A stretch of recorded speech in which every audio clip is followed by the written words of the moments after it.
L'Éternel approuve les voies d'un homme.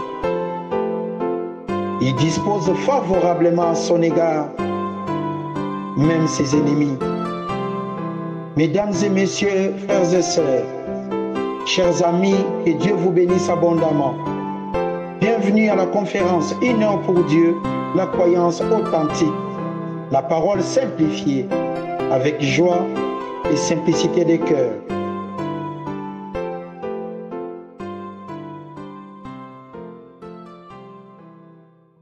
Guy Ambanguito et bienvenue à la conférence Une heure pour Dieu, la croyance authentique. Ici, nous sommes en famille. Nous allons vous présenter un enseignement qui s'intitule La Racine. Nous allons travailler la parole de Dieu ensemble. Que Dieu vous bénisse abondamment. Bienvenue à Villeneuve. Que Dieu vous bénisse. Bonjour. Je répète, je suis M. Guy Ambanguito de Baba Moutika. Nous savons dans la vie, des fois, nous rencontrons des situations très compliquées, pour ne pas dire très difficiles. Mais chacun de nous, des fois, fait face à une situation compliquée qu'on ne peut pas gérer. Mais Dieu, avec sa parole, nous rend toujours des armes pour que nous devenions autonomes. Aujourd'hui, nous allons parler de la racine. La racine est un organe souterrain. Par exemple, pour ça, cet arbre, cette plante, si ça résiste, je peux faire comme je veux, ça va tenir parce qu'il y a la racine. La racine rend cette plante solide et ça apporte des éléments nutritifs à cette plante. Ça permet à la plante, en hiver, en été, en automne, d'être solide et d'être là pour décorer la maison. C'est la même chose dans la vie, nous avons besoin des racines, des éléments nutritifs pour faire face à une situation compliquée. Par exemple, ça fait quelques mois qu'on avait perdu M. Pereira. Et pendant cette époque-là, j'avais observé mon frère Pedro, les jours J, il était perdu, complètement perdu. J'ai discuté avec lui, il m'a parlé de ses sœurs. Il m'a dit, mon frère, nous sommes dépassés par la situation. Mais si aujourd'hui vous êtes là, vous êtes capable de m'entendre parler, parce que vous avez eu des racines en souvenir de votre papa. Moi, comme je suis là, un jour je me suis rendu au village de mon père. Quand je suis arrivé, il y avait une ville avant d'arriver là-bas, ça s'appelle Banalia. Il pleuvait. Ce qui était un peu compliqué, les villageois, ils étaient tous à gauche, ceux qui connaissaient l'endroit. Et nous, les étrangers, on s'est mis à droite. Il y avait un grand arbre. Mais eux, ils ne venaient pas s'abriter à côté de l'arbre. La pluie a commencé. Après quelques temps, on a attendu le craquement de l'arbre. Nous, on s'est dit de notre côté que ça doit être là-bas. Mais un d'eux s'est déplacé. Il nous a dit, messieurs, quand vous arrivez quelque part, il faut vous renseigner. Il nous a dit, quittez l'endroit. Après 5 minutes, l'arbre a basculé. On a dit, monsieur, cet arbre est de 25 mètres. Il m'a dit, monsieur, faute des racines. Quand vous n'avez pas de racines solides dans votre vie, même une dette de 1000 francs peut supprimer le sommeil. Mais quand vous avez des racines et vous connaissez l'adresse de Dieu, même une dette de 1 million, vous allez dormir et se réveiller le matin, dire à la famille bonjour. Aucun problème ne dépasse la grâce de Dieu. La grâce de Dieu nous apporte des bénédictions. La grâce de Dieu nous donne la capacité d'aller de l'avant. Nous allons parler du parabole des semeurs. Le thème de notre enseignement est la racine. Parabole du semeur, Matthieu chapitre 13. Ces mêmes jours, Jésus sortit à la maison et s'assit au bord de la mer. Une grande foule s'étant assemblée auprès de lui, il monta dans une barque et s'assit. Toute la foule se tenait dans les rivages. Il leur parla en parabole. Parabole, ça veut dire parler en comparaison. Fais comme lui. Je suis comme mon père. J'ai fait comme lui. Je peux donner l'exemple de mon père tout en parlant de moi-même. En parabole. Il leur dit, un semeur sortit pour s'aimer. Quelqu'un qui avait envie de travailler. Quelqu'un qui voulait aller de l'avant. Un semeur sortit pour s'aimer. Comme il s'aimait, il jetait des grains. Une partie des grains tomba le long du chemin. Les oiseaux vinrent et la mangèrent. C'était une perte. Une autre partie tomba dans les endroits pierreux, où elle n'avait pas beaucoup de terre, et leva aussitôt. parce qu'elle ne trouva pas un sol profond. Mais quand le soleil parut, elle fit brûler et sécher faute des racines. Donc l'autre partie qui était tombée dans de pierres, comme il y avait une partie du sol, ça donnait l'impression de pousser. Mais après, quand le soleil est paru, la plante a séché. Verset 7. Brûlait et sécha, faute des racines. Une autre partie tomba parmi les épines, et les épines montèrent et l'étouffèrent. Et une autre partie tomba sur la bonne terre. Elle donna du fruit, un grain de 100, autre de 60, une autre de 30. Que celui qui a des oreilles pour attendre, attend. Les disciples se posaient la question, pourquoi Seigneur tu leur parles en parabole? Nous-mêmes, on n'a pas compris. Verset 18. C'est là où nous allons voir notre capacité de réaliser quoi que ce soit. Quand on a des soucis, quand on est par exemple malade, quand on sera à l'hôpital, les docteurs n'hésitent pas pour vous dire, messieurs, écoutez, tel que je vous vois, il vous reste 2 ans. Mon père, un jour, il m'a appelé, avant sa mort, il m'a dit, Guy, j'ai été chez le médecin, il m'a dit, il reste 6 mois de vie pour moi. J'ai dit, papa, ça c'est le médecin, il n'a pas tort. Mais moi, je te dis, tu en as encore pour 3 ans. Il m'a dit, mais comment c'est possible? J'ai dit, ne t'inquiète pas. Et mon père est resté 5 ans. Ça veut dire, j'avais des racines qui me permettent l'assurance de la parole de Dieu, de dire des choses réelles par rapport à Dieu. La Bible n'a pas besoin d'avocat, mais moi, pour me défendre, j'ai besoin d'avocat. Celui qui tient la Bible et qui comprend la parole de Dieu n'a pas besoin d'avocat, parce qu'il est solide par rapport à ce que Dieu a engagé. Dieu est l'auteur de cette parole. Il est le seul avocat. Il soutient cela. Il n'est pas un homme pour mentir, ni un fils de l'homme pour se repentir. Nous allons voir maintenant ce qui s'est passé par rapport au semeur. Le verset 18. Vous donc, écoutez ce que signifie cette parabole du semeur.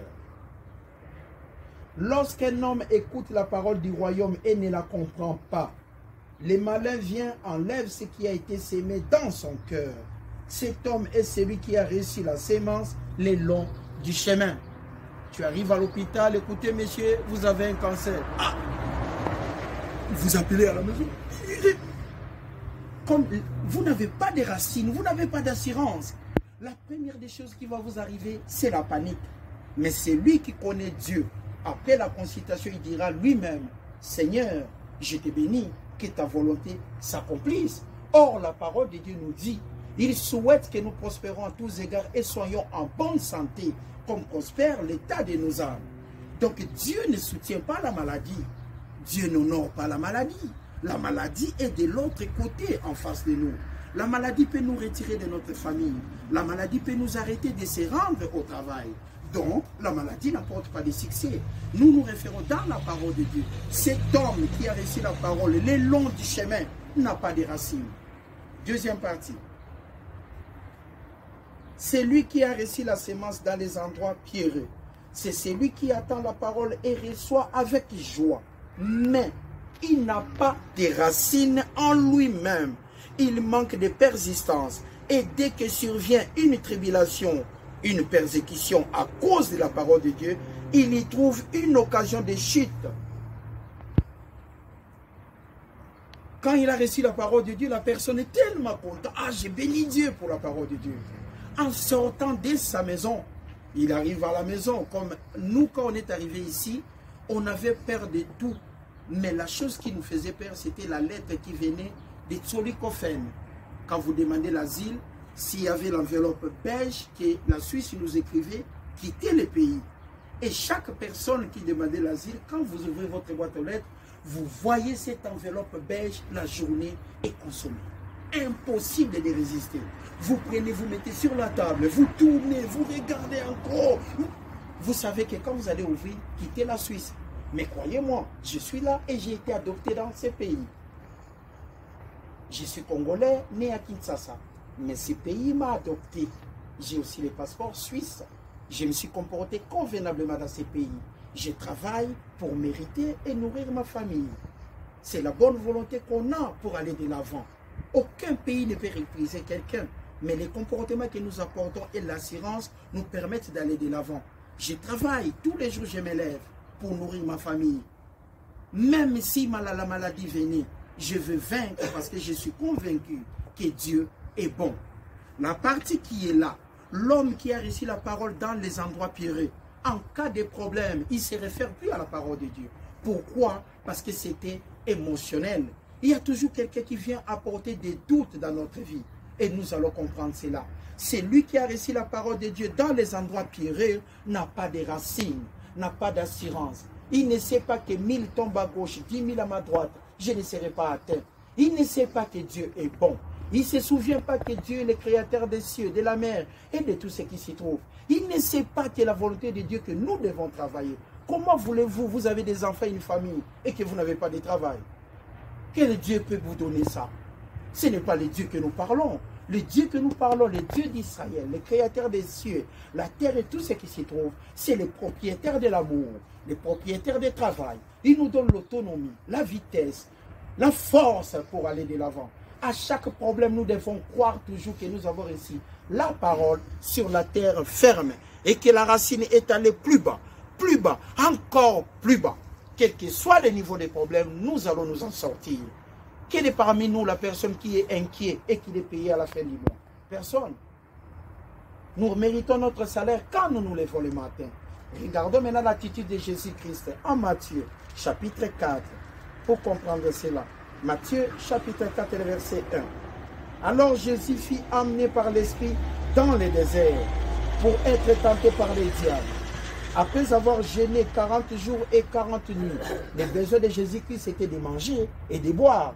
Après avoir jeûné, maintenant son besoin c'était de manger et de boire. Comme nous, quand nous nous levons le matin, nous nous rendons au travail, payer les loyers, amener la nourriture à la maison. Maintenant, le tentateur s'étant approché de Jésus-Christ, il lui dit, si tu y es le Fils de Dieu, ordonne que ces pierres deviennent de pain. Jésus lui répondit, il est écrit, l'homme ne vivra pas de pain seulement. Le diable, c'est lui qui est contre nous.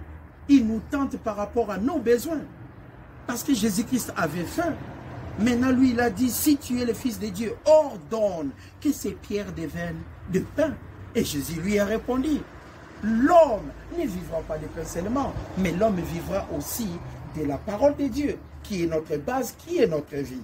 La deuxième partie, le diable les transporta dans la ville sainte, les plaça sur les hauts du temple et lui dit, si tu es vraiment le Fils de Dieu, jette-toi en bas, car il est écrit.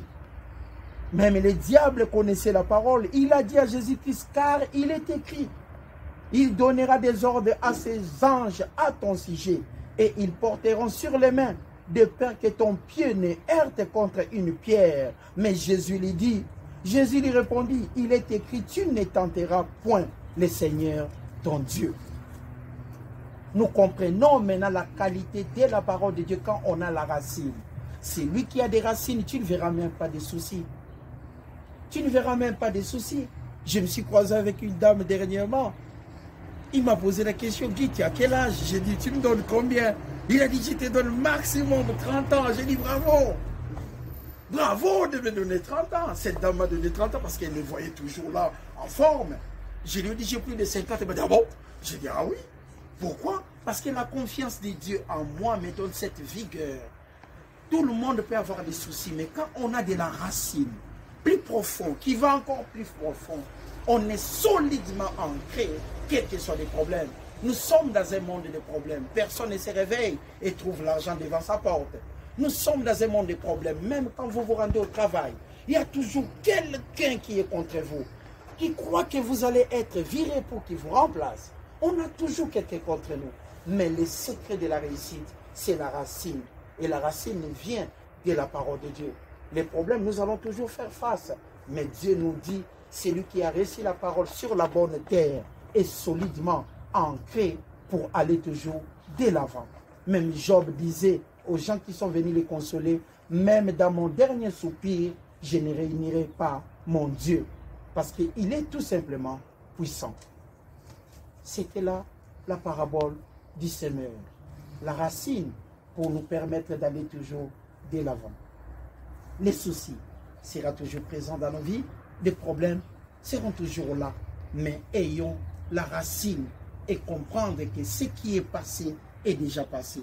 Maintenant, nous regardons ce qui est de l'avant pour rendre nos familles solides et être comment victorieux sur toutes les lignes. Que Dieu vous bénisse abondamment. À vous qui nous écoutez, que Dieu aussi vous bénisse abondamment et nous vous souhaitons un bon dimanche. C'était là la parabole du semeur, la racine pour être solide. À vous aussi, que Dieu vous bénisse. Je vous informe, nous sommes à Villeneuve pour partager la parole de Dieu. Merci et au revoir. Merci à tout le monde.